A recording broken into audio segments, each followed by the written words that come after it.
Asia Bibi is now living safely in the West with her husband and children. Her extended family members, however, are not safe because they still live in that Sharia-infested hellhole we call Pakistan. 2 days ago, her brother-in-law had his throat slit. Discourse on Development reports.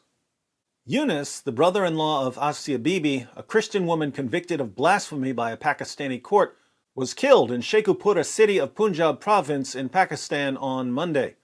According to the FIR, Younus had gone to his farms on May 24th and did not return home at night. His body with throat slit was traced to the farm the following morning. It is believed that hailing from the minority Christian community, Younus was killed in a rivalry. This is not the first time that somebody associated with Asia Bibi has been murdered in cold blood.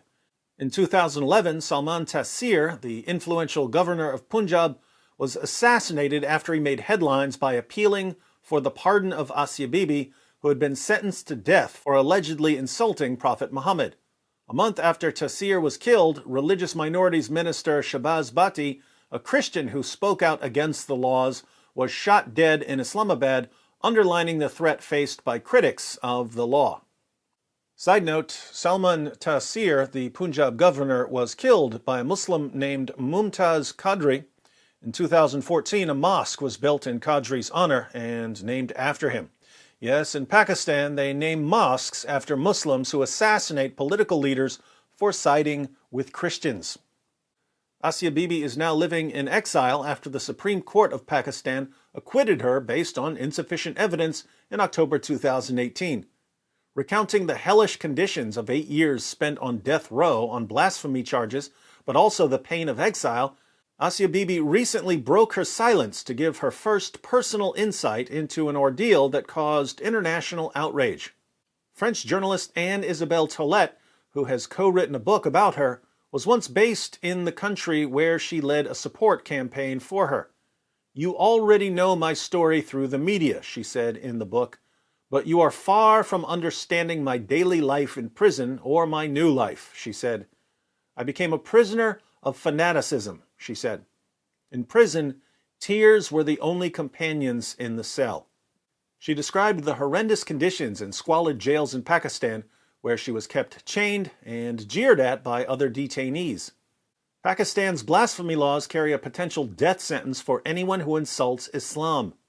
Critics say they have been used to persecute minority faiths and unfairly target minorities. Imagine that.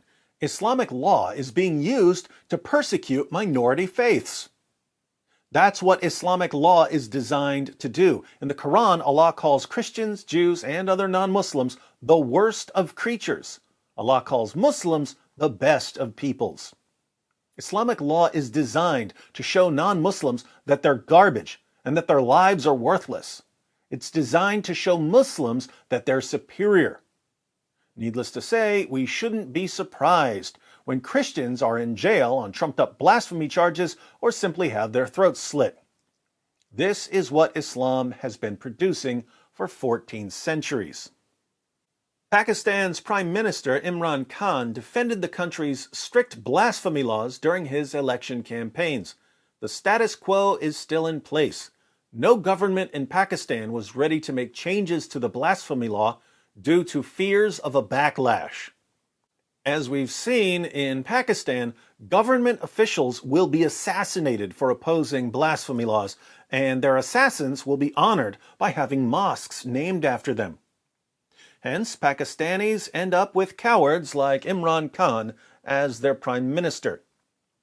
The most amazing part about all of this is the level of insanity Islam produces. Anyone can look at this and know that it's evil. Anyone can look at this and know that we have to stand against this. But as soon as you say, "Ladies and gentlemen, I can't sit idly by while this ideology continues to destroy people, we have to expose it now," you're called a racist and a bigot and an Islamophobe, not simply by Muslims, but by politicians and journalists and educators and entertainers. Islam has caused the entire world to lose its collective mind. Time for the relentless restoration of sanity. That sounds like a tagline.